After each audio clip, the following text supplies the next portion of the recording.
L'une des fonctions d'un intellectuel, c'est de déconstruire les fables que l'on fait passer pour de la science.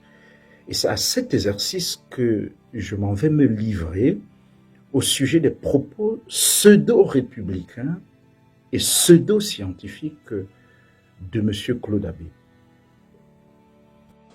À un moment donné, la réforme foncière, on passera par là. Jusque-là, tout va bien, parce que le foncier en Afrique pose partout des problèmes et mérite qu'on s'y penche sérieusement pour éviter les conflits sociaux, pour prévenir les conflits sociaux. Mais là où le bas blesse, c'est ce que ce monsieur met malicieusement dans son concept de réforme foncière. Écoutez. Il faut que les gens retournent chacun chez soi. Vous voyez, il faut que les gens retournent chacun chez soi. Voilà le résumé de sa compréhension de ce qu'il appelle réforme foncière. Un gros mot pour cacher des intentions machiavéliques. Expropriation et expulsion. Voilà le résumé de la réforme foncière de M. Abbé. Pour un universitaire, c'est très court. Et que les gens prennent des avis républicains dans ce sens-là. Pas d'essayer d'utiliser la République en disant on est républicain, mais derrière, on a un projet pour envahir les uns et les autres et les remplacer dans leur village. Et c'est ici qu'il introduit la théorie du complot. Envahir les autres et les remplacer dans leur village. Et c'est décrit comme un projet bien pensé. Et dans la suite, il va tenter, encore une fois malicieusement, d'illustrer cette théorie du complot. Pour un intello, pour un universitaire, c'est effrayant. Comment vous pouvez vous mettre dans un état d'esprit que quelqu'un achète tout un village? Les gens achètent les villages entiers aujourd'hui. C'est-à-dire profitant de...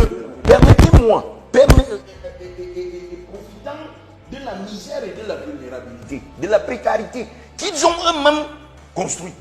Ils achètent tout un village. Quelqu'un qui achète tout un village? Mais voyons, tout un village acheté par quelqu'un?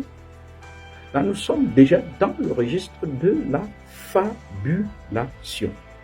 D'autant plus qu'il ne donne aucun exemple d'un village acheté par quelqu'un. Mais ce n'est pas tout. Il va se livrer ensuite à un jeu affectif.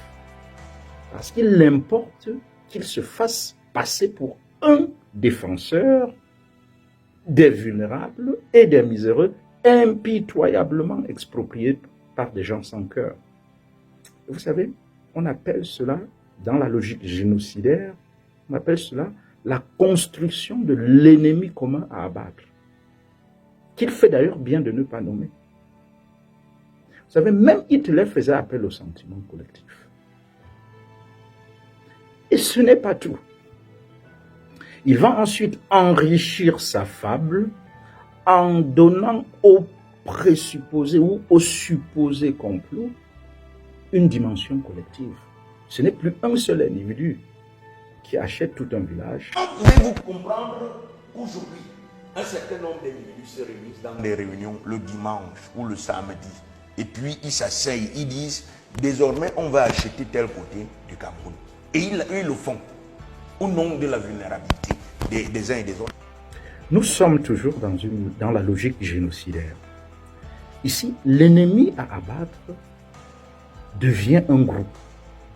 Un groupe qui affinerait son projet d'envahir et de remplacer les autres dans leur village dans des réunions de samedi et de dimanche. Mais encore une fois, aucun exemple n'est cité. Aucune source n'est citée. Aucune enquête n'est citée.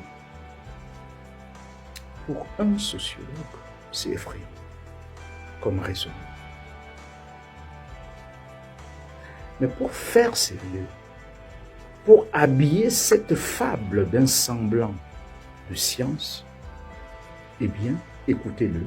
Je suis ici comme universitaire et qu'il faut laisser, disons, qu'à de côté, qui est une chaîne de télévision républicaine et qui fait du très bon travail et qui invite des gens sérieux.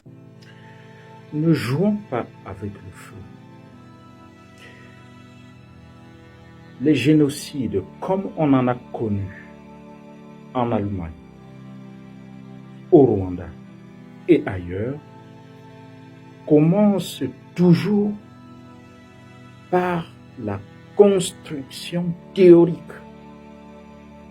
d'un ennemi collectif